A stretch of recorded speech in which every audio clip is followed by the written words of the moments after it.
This video will show how to create the following two small Java programs.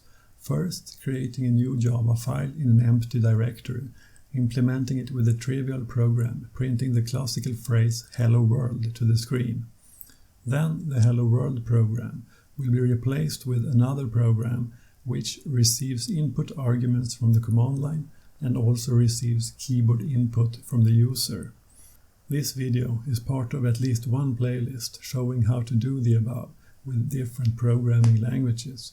There should be a link to that playlist in the description below. Prerequisites for this video. You, the viewer of this video, are assumed to have some skills in at least some programming language. I will not explain basic concepts such as what is a variable, or what is an array, or what is a for loop. Even if you have never written source code with Java, you are assumed to be able to understand, for example, what this Java code below does. First, I am showing what Java version I am using, and it is OpenJDK 17.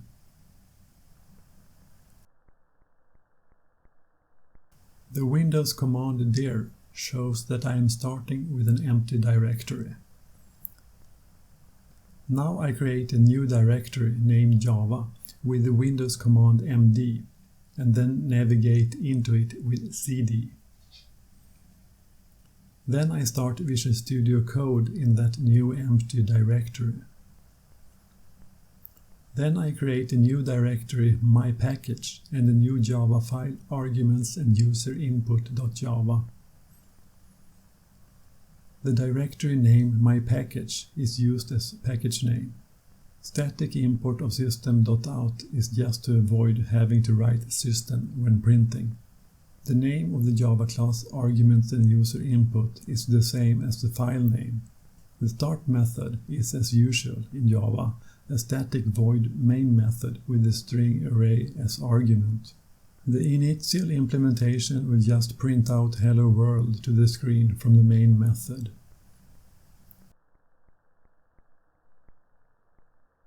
The program is then compiled with javac by providing the relative path name for the Java file. Then the created program can be executed with almost the same command as the previous compilation, but now using Java instead of javac, and now also using a dot instead of a slash after the package name, and now also not using the file extension .java. If you are using Java 11 or later, you can execute the program directly as a script without compiling it first. The command for that would be the same as the javac command, but then you write Java instead of javac.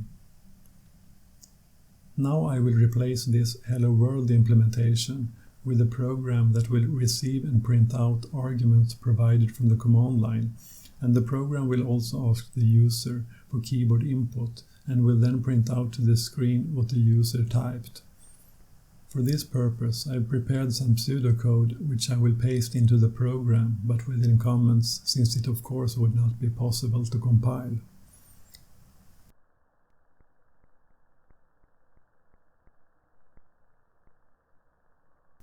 I am implementing the for loop with an indexed iteration over the array, but you could also implement it with the enhanced for loop syntax introduced with Java 5.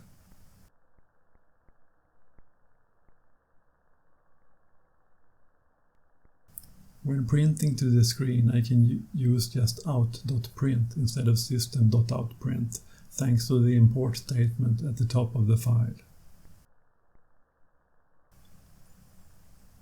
To receive user input from the keyboard, I will use the console class, which works when executing the program from the command line. But later in this video, I will show two other alternatives, which also work when executing from within an IDE, such as IntelliJ or Eclipse. Regarding this string concatenation, you can pause the video here to read about different alternatives. Compiling as before with javac. Now running the program almost as before, but this time also providing some additional arguments.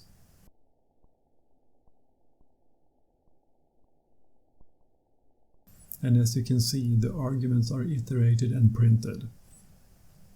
Then the program asks for your name as user input, and when I type a name, it will be printed with prefix hello. Now I will show 3 ways of receiving keyboard input from the user. Option 1 is the console class I already have used in this video. Option 2 is the scanner class. Option 3 is the classes buffered reader and input stream reader. Now I will show these 3 alternatives when using the IDEs IntelliJ and Eclipse, and then the console class will not work.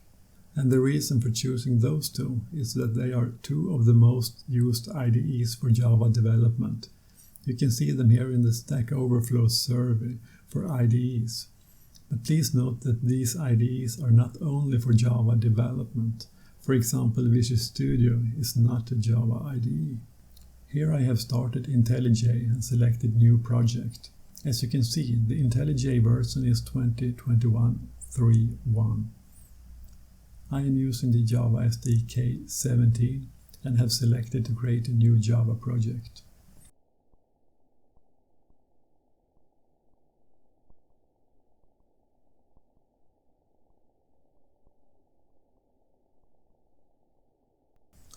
Now when a new project has been generated with the file main.java, I am replacing the content of that file with the content of the Java file I created before. Then I rename the class to make it correspond to the file name, but of course I could also have renamed the file instead.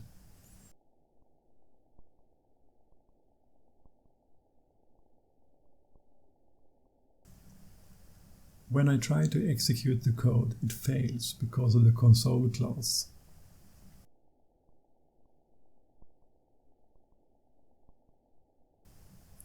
Now I disable the console code by changing those lines of code into comment lines, but I do not delete those lines, since later I will activate them when executing with Eclipse to show that the behavior will be the same. Then I will use the class scanner instead of console. The constructor argument is system.in, and the method name for scanner is nextLine instead of readLine, which was the name for the console class. Also closing the scanner with the close method. When executing the code using the scanner, it works fine, as you can see.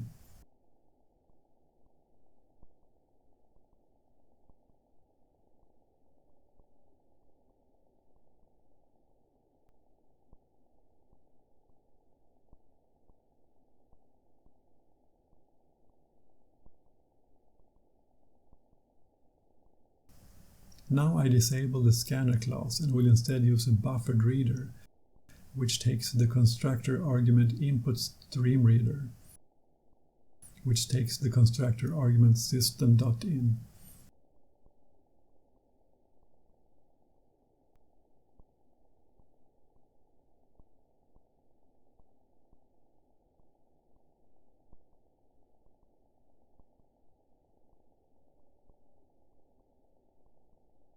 The method name for receiving the text input is readLine, but it throws a so-called checked exceptions. So it needs to either be caught or rethrown, and here I choose to let the IDE IntelliJ generate a catch statement.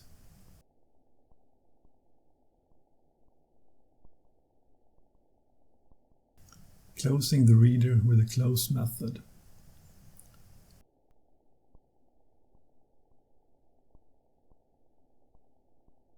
When executing the code using the buffered reader and input_stream_reader, it works, as you can see.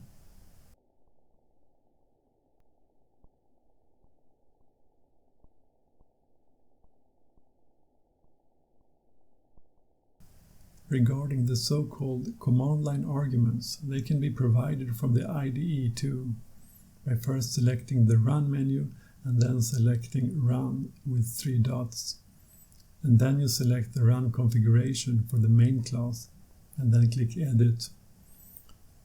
Then you can see a dialog with the text field Program Arguments, and there you can type the arguments for the program, corresponding to the arguments provided from a command line, which has been shown previously in this video.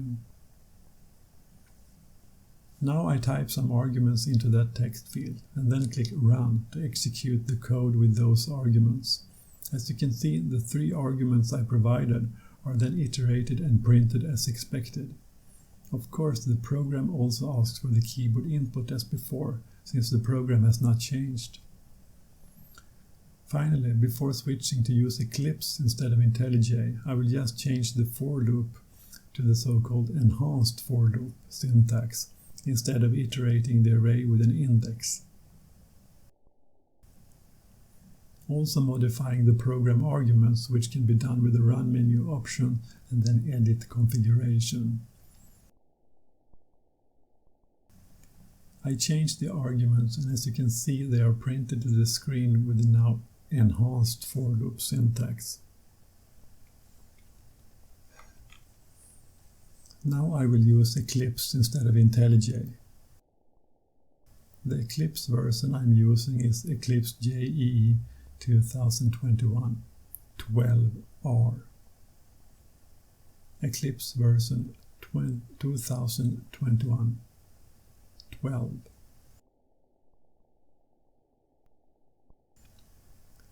With Eclipse I'm creating a new project with File, New Project, Java Project. Then I am typing a project name and a directory name in the location text field.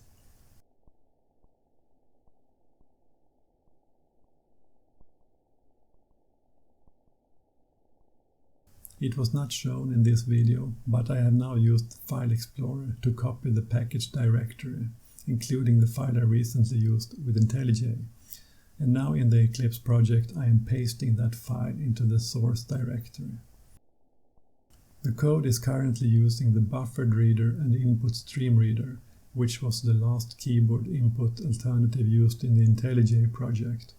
When I now execute the program from within Eclipse with the Run menu, it works correctly, as expected.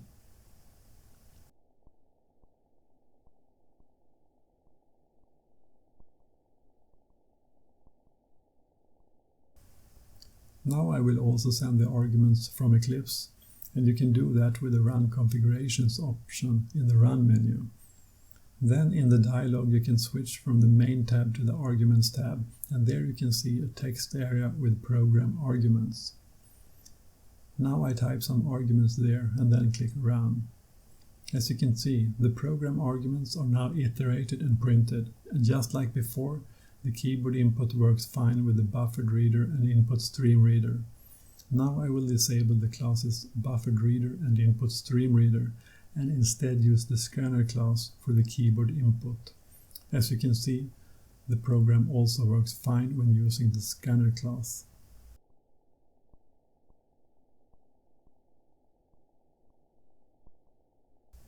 Finally, I will disable the scanner class and instead use the console class, and now it is expected to fail, just like it failed with IntelliJ.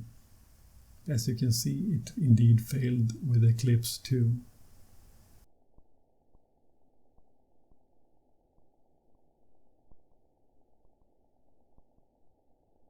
In this video, you have seen the following 3 classes which can be used for reading input from the keyboard: console, scanner, and buffered reader together with input stream reader. If you want to know more about advantages and disadvantages with the different ways, there should be a link in the description below, and also links to the documentation for those classes.